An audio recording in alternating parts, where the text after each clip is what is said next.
महाराष्ट्र देश का वो राज्य है जहां पर कोरोना की मार सबसे ज्यादा पड़ी है। 24 घंटे में 67,000 से ज्यादा नए मामले सामने आए हैं। अस्पतालों में जगह नहीं बची और इन सब के बीच जीवन रक्षक दवाई रेमडेसिविर पर महाराष्ट्र में सियासत खूब हो रही है।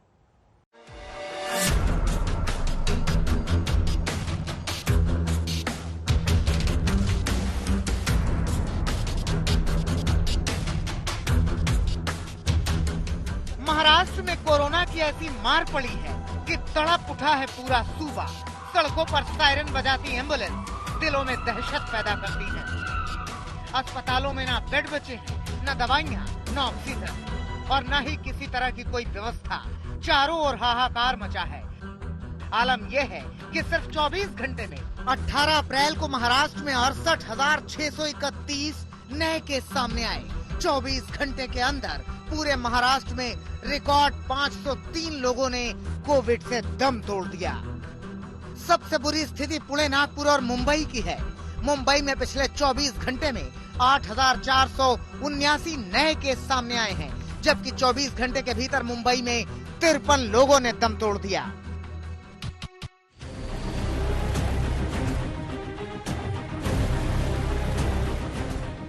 महाराष्ट्र में कोरोना से हाहाकार मचा हुआ है, मगर इस हाहाकार के बीच कोरोना और दवाइयों को लेकर महाराष्ट्र में जबरदस्त सियासत हो रही है।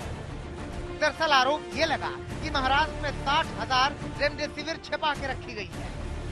कालाबाजारी की आशंका के तहत एक सप्लायर को मुंबई पुलिस ने पूछताछ के लिए बुलाया, मगर पुलिस कर्मियों के पास बीजेपी के नेता भी पहुंच गए। हुआ क्या था, सुनिए। बाद रात को 9 बजे 10 लोग उनके घर जाते, उसको उठा के लाते यहाँ पर। और जब हमने यहाँ पर आकर पूछा तो अब डीसीपी हमको ये कह रहे हैं कि भाई हमने तो केवल हमको कुछ इंटेलिजेंस मिला था कि कुछ एक्सपोर्टर्स के पास 60,000 वायल्स है और इसलिए हमने उसकी जानकारी लेने के लिए। मैंने बोला स्पेसिफिक आपके पास इनके पास कितना ऐसा कुछ आया है या इनके एक्सपोर्टर के पास है कोई आपके पास? बोले नहीं। फिर उन्होंने कहा कि हमने उनको लेटर भी दिखाया कि एफडीए ने इनको परमिशन दिया, तो उन्होंने कहा ये लेटर हमको कम्युनिकेट ही नहीं हुआ था। इस प्रकार से वो जो कि उनको कहना था उन्होंने कहा। अब महाराष्ट्र सरकार आरोप लगा रही है कि बीजेपी के नेता उन लोगों से क्यों मिल रहे हैं जिन पर रेमडेसिविर को छिपाने के आरोप लग रहे हैं। लगातार बीजेपी उनकी वकालत कर रही थी। लगातार भारतीय जनता पार्टी के नेता ट्वीट कर रहे थे कि 50,000 वायल हम इनसे लाएंगे महाराष्ट्र में। लीडर ऑफ अपोजिशन जो विधान परिषद के हैं दरेकर जी, वो लेकर एफडीए के मंत्री महोदय से मिले कि इन्हें ऑर्डर देने का काम करो। तो राजेश ढुकानिया और बीजेपी का कोई ना कोई कनेक्शन तो है। अगर किसी को पुलिस जांच के लिए बुलाती है तो दोनों नेता प्रतिपक्ष, बहुत 2 विधायक कैसे पहुंच जाते हैं? क्या पुलिस यंत्रणा अपनी काम ना करे? देवेंद्र जी वकील हैं, क्या वकील की हैसियत से वकालत करने के लिए गए थे वो? कल जांच के लिए बुलाया गया, जांच हो रही थी, लेकिन जिस तरह से बीजेपी के लोग पुलिस स्टेशन में जाकर दबाव डाल रहे थे, ये उचित नहीं है। 60,000 रेमडेसिविर की वाइल्स को कहीं छुपा कर रखा गया है। इस मामले की जांच मुंबई पुलिस कर रही है, जिसके चलते दमन के एक सप्लायर को उन्होंने पूछताछ के लिए भी बुलाया था। सबसे बड़ा सवाल ये है कि जहां लोग रेमडेसिविर के लिए लंबी लंबी लाइनें लगा रहे हैं, कई लोगों को ये इंजेक्शन नहीं मिल पा रहे हैं, वहीं दूसरी तरफ मुंबई में क्या ये दवाइयां ब्लैक मार्केट में बेची जा रही हैं? मुंबई पुलिस मामले की जांच कर रही है, मगर महाराष्ट्र सरकार की ओर से लगातार आरोप लगाया जा रहा है कि केंद्र सरकार जानबूझकर महाराष्ट्र को रेमडेसिविर नहीं दे रही।